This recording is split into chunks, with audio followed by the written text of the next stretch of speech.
7 hidden signs your family may have Anglo-Saxon roots.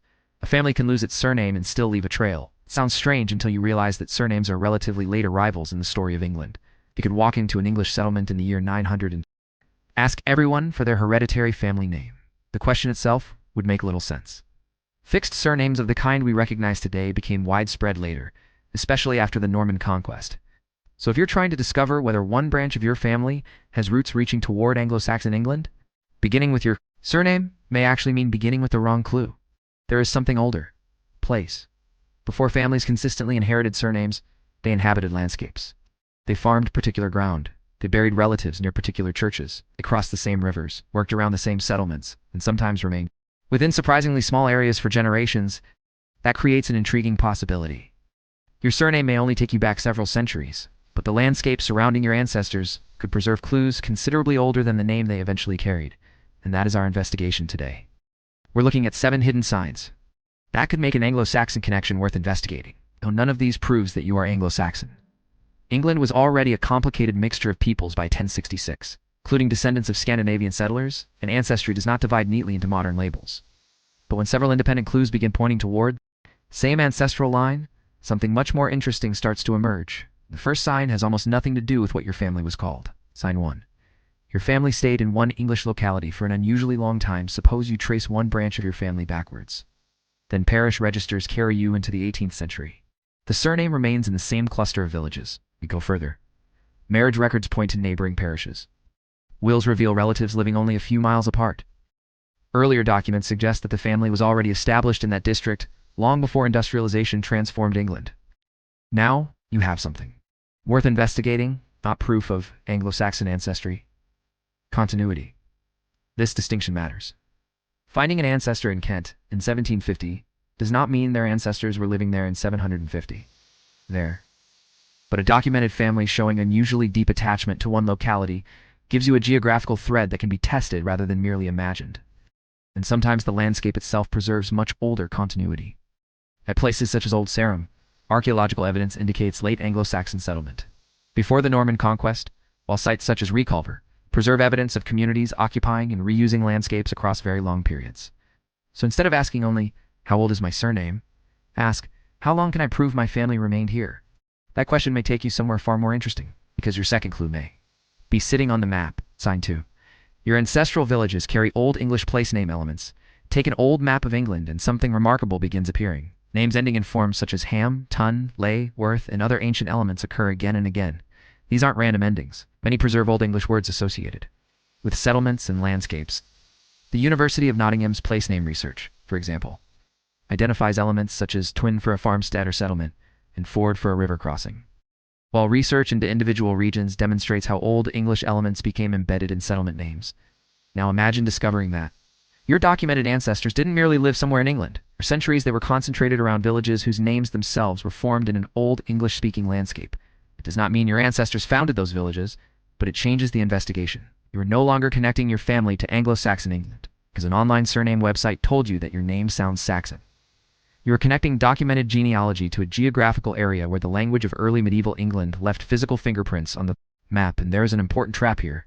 Northern and Eastern England also preserve enormous Scandinavian influence. Endings such as by and thorpe and landscape words, including beck, dale, and fell, can point toward Old Norse rather than Old English influence. That means the map can sometimes challenge your family legend instead of confirming it. Perhaps your supposedly Saxon family comes from a district saturated with Scandinavian place names. Now the mystery has changed. That is exactly what good genealogy should do. It should occasionally prove us wrong. Sign 3. An ancient personal name is hiding inside your family name. Here is where surnames finally enter the investigation, but not in the obvious way. Some modern family names contain echoes of personal names that existed before the Norman conquest. The important clue isn't necessarily that the hereditary surname existed in Anglo-Saxon England. Usually it didn't. The clue is that something older survived inside it. The Norman conquest dramatically changed English naming culture. Many traditional Anglo-Saxon personal names declined, while names associated with the new Norman world William, Robert Henry, and others became increasingly common. But not every older name vanished without leaving descendants. Take Goodwin. Behind the modern surname stands the Old English personal name Godwine, and that name takes us directly into the final years of Anglo-Saxon royal England. Godwine, Earl of Wessex, became one of the most powerful men in 11th century England. His son was Harold Godwin's son, the king defeated by William of Normandy at Hastings. Does being named Goodwin make you a descendant of Earl Godwine? Absolutely not. But it illustrates something much more useful.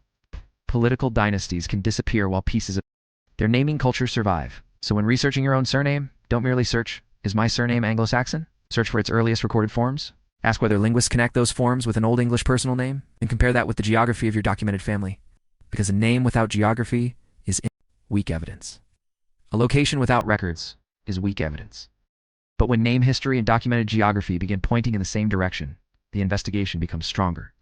And the fourth sign is even easier to overlook, because it may be hidden inside the kind of work your surname describes. Sign 4. Your surname preserves an Old English occupation, smith, right, shepherd? At first glance, names like these can feel almost too ordinary to reveal anything interesting. But ordinary words can be extraordinarily old. Before surnames became hereditary, people still needed to describe one another. The person working metal, the person making things, the person tending animals. Later medieval surnames could grow from occupational descriptions, and some of the vocabulary behind those occupations had already existed in Old English. But here's the part that is frequently misunderstood. An Old English word does not automatically create an Anglo-Saxon bloodline. If your surname is Wright, it does not mean there was necessarily a man called Tellard Wright passing that exact surname to his children in the year 900. The surname could have developed centuries later from an occupation described using vocabulary inherited from Old English. That distinction may sound small. Historically, it is enormous. It gives us a useful rule for the rest of this investigation. Ancient language is evidence about a name. It is not automatically evidence about your ancestry. To move closer to ancestry, we need another clue. And this one is buried not in language, but in the historical boundary lines of England itself. Sign 5. Your family line sits inside one of England's long-lived regional populations. By the time William the Conqueror landed in 1066, there was no single, culturally identical. Anglo-Saxon England, Wessex had its own history. Mercia had another. Northumbria had been transformed by Scandinavian settlement. East Anglia had experienced generations of Viking influence. Kent carried traditions stretching back to some of the earliest Anglo-Saxon kingdoms. That regional complexity matters, because one of the more interesting clues in family research is not simply discovering that your ancestors were English. It is discovering that generation after generation belonged to the same historical region. Suppose one branch of your family can be traced through rural communities in Sussex. Another remains concentrated in East Anglia. Another appears repeatedly across the Old Midlands heartlands, once associated with Mercia. Those locations don't prove that the families descend from the people living there before. 1066. Medieval laborers moved. People married outsiders. Wars, disease, economic opportunity, and land ownership continually reshuffled populations. But here is where several clues can begin reinforcing one another. Imagine that your earliest documented family remains concentrated. Within one small area, lives among settlements carrying Old English place name elements. It carries a surname derived from Old English vocabulary, or an early personal name. None proves the case independently. Together, however, they create a historical pattern worth investigating. And modern genetic research has revealed just how complicated those regional patterns can be. A major ancient DNA study published in Nature examined hundreds of individuals from Britain and continental Europe dating to the first millennium AD. The researchers found substantial migration from regions around the North Sea into early medieval England, while also finding considerable variation between individuals and regions. The population story was not a simple replacement of one people by another. That matters enormously for family history videos like this one, because Anglo-Saxon ancestry is not a switch that is either on or off. A person living in 9th century England could themselves have ancestry derived from several populations, and a modern English family has another 1,000 years of ancestry layered on top of that, which leads us to perhaps the most tempting clue of all. Sign 6. Your DNA shows a connection to the North Sea world, but be careful. This is where people often want the investigation to become simple. Take a DNA test. Receive a percentage. Problem solved. Except historical genetics does not work quite like that. Commercial ethnicity estimates compare sections of your DNA with reference populations and statistical models. Those estimates can be useful for exploring broad ancestry. But a result labeled England and Northwestern Europe, Germanic, Europe, or something similar, is not a certificate announcing your ancestors were Anglo-Saxons. The populations around Britain, the Netherlands, northern Germany, Denmark, and the wider North Sea region have histories of migration and genetic connections extending far beyond the Anglo-Saxon period. And even the word Anglo-Saxon describes a historical and cultural world rather than one perfectly isolated genetic population. So what can DNA actually contribute? Context. Suppose your paper genealogy repeatedly leads to Eastern England. Your surname history points toward Old English. Your ancestral villages show long regional continuity. Then genetic evidence broadly consistent with ancestry from Britain and the North Sea region may fit the wider picture. But notice the order. We did not begin with a percentage and construct a medieval identity around it. We began with people, records, and places. Then DNA became another layer. This is particularly important because ancestry expands dramatically with every generation. Your surname usually represents only one narrow path through your family tree, while your autosomal DNA comes from many ancestral lines. Go back far enough and the person responsible for your surname represents only one tiny part of the ancestry that eventually produced you. So if someone tells you your surname is Saxon and your DNA says Germanic Europe, therefore you descend from an Anglo-Saxon warrior, you have skipped several centuries of evidence. The real story may be fascinating, but you still have to prove the generations. And that brings us to the seventh sign. It is the least glamorous one. There is no warrior, no ancient sword, no mysterious percentage. But for serious family history, it may be the most valuable clue in the entire video. Sign 7. Different records keep pulling your family back to the same place. Imagine finding your great-great-grandfather in a Victorian census. You trace his baptism and discover his parents. Their marriage reveals another generation. A will identifies siblings. A burial register provides another connection. Then an older record gives you a slightly different spelling of the surname. You follow that spelling. And instead of the family suddenly appearing from somewhere else, the records keep circling the same handful of settlements, generation after generation. Now, suppose a medieval tax record contains a similar surname in the wider district. That person is not automatically your ancestor.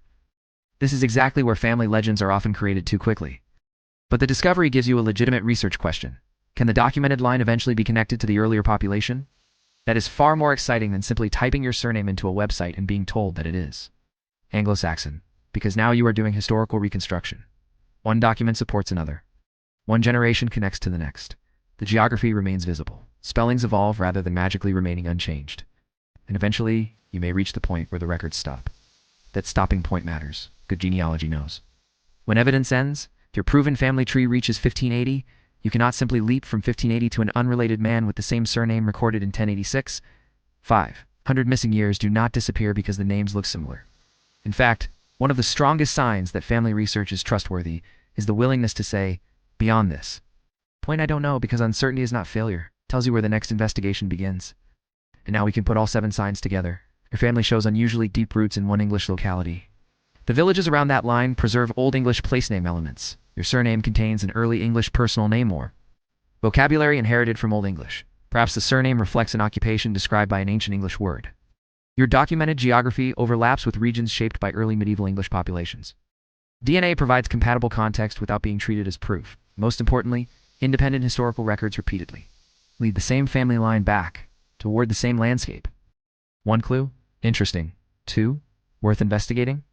But when 4 or 5 begin converging on the same branch of your family, you have something much better than a surname legend. You have a historical hypothesis you can actually test. And perhaps the biggest surprise is this. The most dramatic clue may not be your DNA. It may not even be your surname. It could be the tiny English village that keeps appearing on birth certificates, marriage registers, and burial records generation after generation. A place your family left so long ago that nobody alive remembers it, yet when you finally find it on a map, the settlement itself may have carried its name since the world of Old English. That does not prove your ancestors stood there in the year 900. But now you know where to look.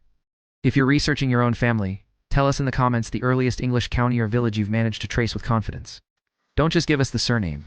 Give us the place that may reveal far more. Subscribe to Unknown Discoveries for more investigations into the evidence hidden behind surnames, forgotten migrations, and family histories. Because discovering your ancestry is not about choosing the most exciting story and forcing your family into it. It is about collecting clues until the past begins telling you a story of its own. And sometimes the smallest clue on the map is the one that takes you furthest back.